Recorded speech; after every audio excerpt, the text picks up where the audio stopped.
Boy, boy.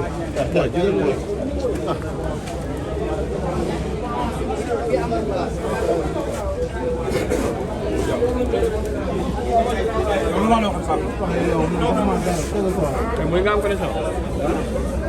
video mà ăn rồi cái này nó yên thì quả mà alo alo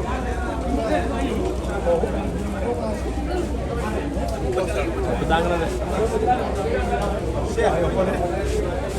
Ông có dùng cái dọc hả? Mấy ông không có dùng cái quả. Là di mana orang? Allah yang mana boleh.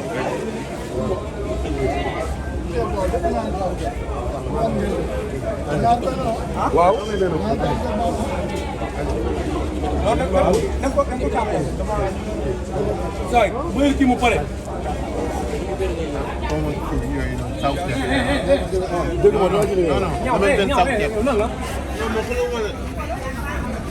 Nhau, kamu jual rumah siapa?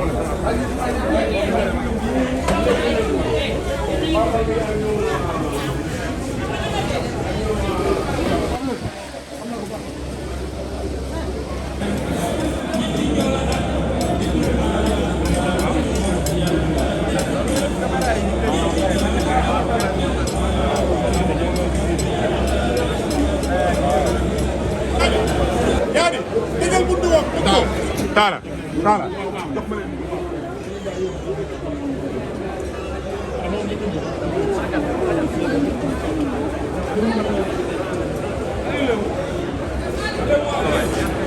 Biri. Kai.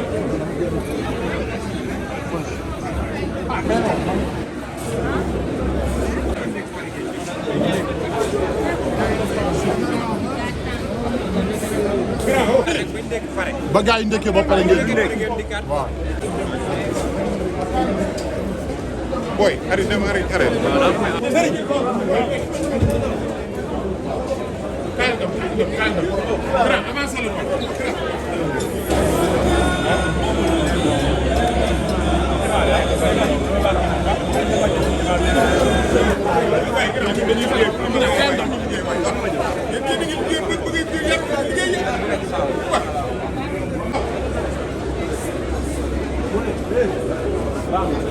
Ada ma jël lii rek sax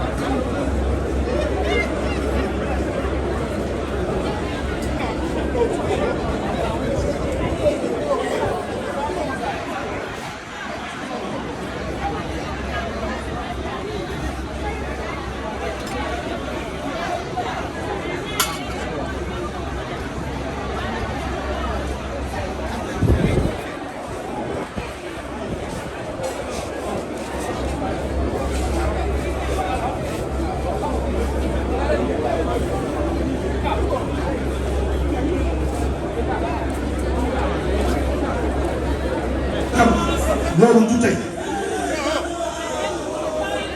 dafa am bi ma la gisee damaa ko wax ne yaay ñu xamal ngay jure taxawaay bi yàlla yàlla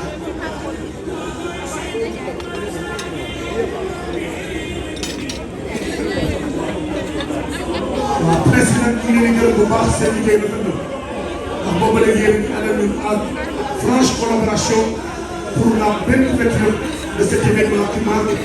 la commémoration de la 122e édition de la naissance du prophète Seydina Mohamed sallallahu alayhi wa sallam. Merci à la presse.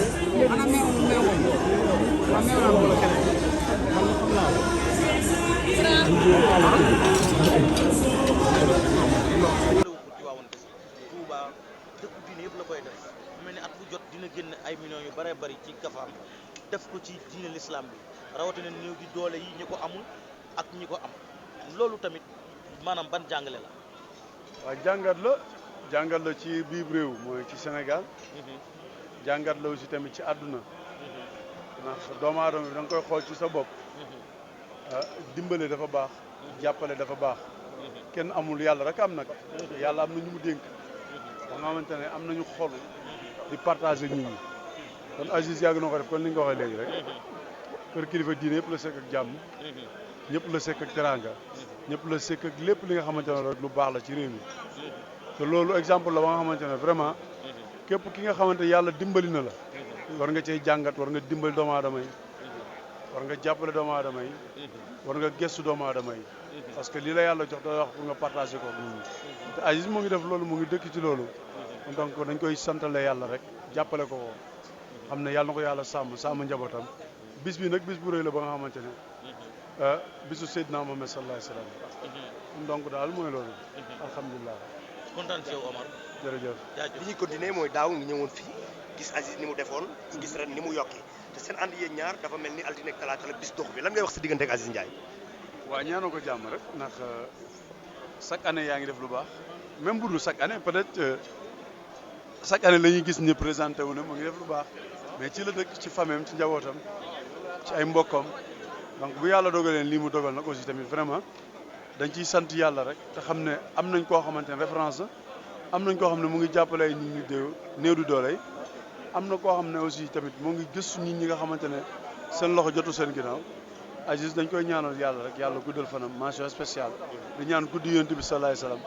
yàlla na fi kilifa diine yi xalifa généraux yëpp yàgg fi teewee ci barke yonent bi nga dégg Serigne Mountakha wax ko li mu ko wax ni ko bu ma sañoon même boo fi de ñëw doo fi indi dara li ngay defar waa Tivaouane rek doy na ma sëkk nga dégg waa Tivaouane wax yi ñu wax Aziz Ndiaye jëf yooyu lan ngay wax jeunesse bi nga xam dañoo topp ci ginnaaw Aziz Ndiaye te bokk ci pas-pas waaw mais pas-pas ak yéene bi xam nga yéene dafa am solo ngay def di kontaan wala ngay def sa xol di gën a fees loolu beneen affaire la Aziz boo ko gisee buy def dara lu baax xolam da ci set da nga koy sentir ne kii lii muy def lu baax ne da ciy am yëg-yëg ak Pastef kon donc ñoo ngi koy ñaanal fi mu féetee mooy ci waa Tivaouane fi mu féetee mooy Touba fi mu féetee mooy fépp kenn mënu ko natt fenn ci loo xamante ne ci lépp lu baax la muy def kon ñu ngi koy ñaanal yàlla sàmm ko rek. nga ñëw gàmm goo xamante ni Baye Alé Ndiaye yàlla dafa def tabarakallahu fekk ko fi lan ngay wax ci ñàkk présence su Baye Alé ba xam lan la def ci gàmm gi ban effet. waaw sant yàlla rek yàlla suñu borom moo ñu ko joxoon yàlla moo ko yóbbu di ko ñaanal aussi tamit yàlla yërëm ko te xaaru ko àjjana ñim fi bàyyi fu mu tëdd dana nelaw ñim fi bàyyi xelam dal na ndax ku am doom mu lay sargal topp ci say tànk ba lépp li ngay def mu koy def moom fu mu tëdd xelam dal na ñu ngi koy ñaanal rek yàlla yërëm ko te xaaru ko àjjana. Balla Gaye fan si nee na fan la Balla Gaye toll. waaw maa ngi nii rek sant yàlla rek naa ngi ci jàmm nekk ci li mu war a nekk rek maa ngi ci jàmm bu baax. ñu ngi lay sant bu baax di la gërëm. merci tabarakallah ku moom